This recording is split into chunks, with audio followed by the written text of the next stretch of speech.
All right, here is your ceramic box, and I'm going to explain what some of these contents are and kind of how to use this so that it works well in the home setting. All right, first of all, you've got the lid. Take the lid off and turn the lid upside down. This is going to be your workspace. All your clay should stay in here. There's even an edge or a rim to help keep the clay contained. So put that aside and let's look at what we have. We have a synthetic rag, full size. This is going to be, you keep it damp. It's for cleanup and it's for wiping up messes and for wrapping around your clay to keep it damp. You have about 1.5 pounds, maybe 2 pounds of Oregon red clay. It fires really dark brown. It also can stain, so keep it off of light colored clothing. You have the large amount of clay. This is called BC6. It is just a general stoneware type of clay. It does not stain, it's light. All right, so I'm gonna put that again in the lid. You have some tools. I gave everybody 3 tools. There should be a paintbrush, a wooden tool. In some cases, there'll be loop tools, but mostly just a wooden tool, and a sgraffito tool. You have 2 pieces of canvas, about 12 by 12 sheets of plastic canvas. This is going to be used for your projects. You can even start using them now as we start our first project by putting the clay on this and then setting it in the box. Then you can just lift it up on the canvas. But it's mostly going to be used, well, you can cover your space, your workspace, and when we make tiles, it's for rolling out tiles. First, you have 2 containers of slip. It looks like chocolate and vanilla ice cream. This is Oregon red and this is the BC6. No, actually this is porcelain. So this will fire a beautiful white. It looks about the same color as the BC6, but it does fire a beautiful white, where the BC6 will fire about like this color. It's kind of a tan. This is the color it looks like when it is bisque fired. So this is the immature clay. It darkens up and it doesn't have the pink color. It has a tan color.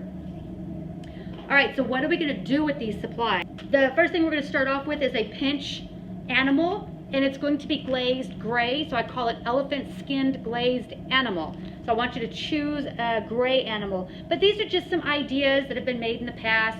This is a little bit larger than what you're going to be doing, but here's a frog.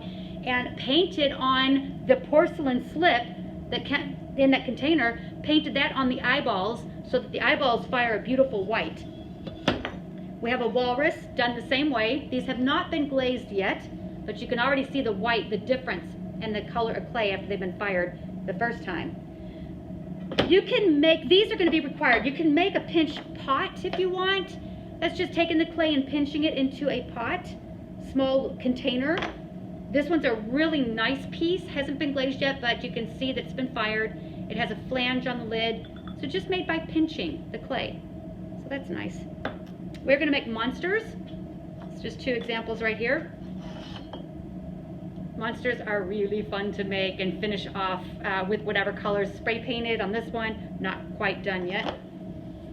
You're going to take the 2 containers of that slip, the Oregon red slip and the porcelain slip, and we're going to make tiles. You're going to make a tile with your Oregon red clay, and you're going to make a tile with your BC6 clay, and then you paint over them with the opposite color of slip, and then we sgraffito through them, and so you end up with a sgraffito piece.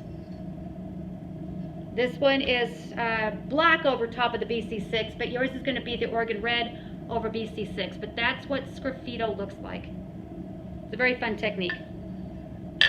And we're going to finish off with, if you have extra slip by the end, you can put that in a baggie and cut a small hole at the end of the baggie, and you can squeeze that onto any project really, and that's called slip trailing. This has some detailed slip trailing on there. I'll get better photos for you in a slideshow. And then we're going to finish off with kind of an optional project of your choice. We can do masks. We can do slip trailing trays. We can do a carving, and I don't have the example of a carving right now, but I'll get that for you.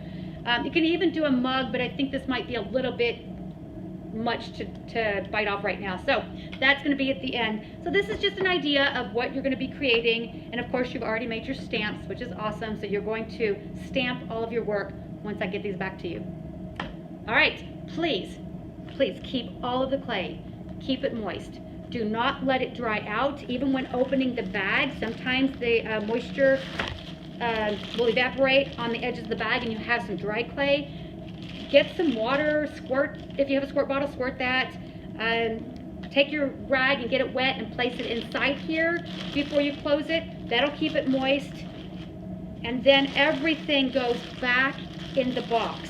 When you are done working, I can put the clay back in the box. And I can push it over to the side. I have enough room to put my project in there.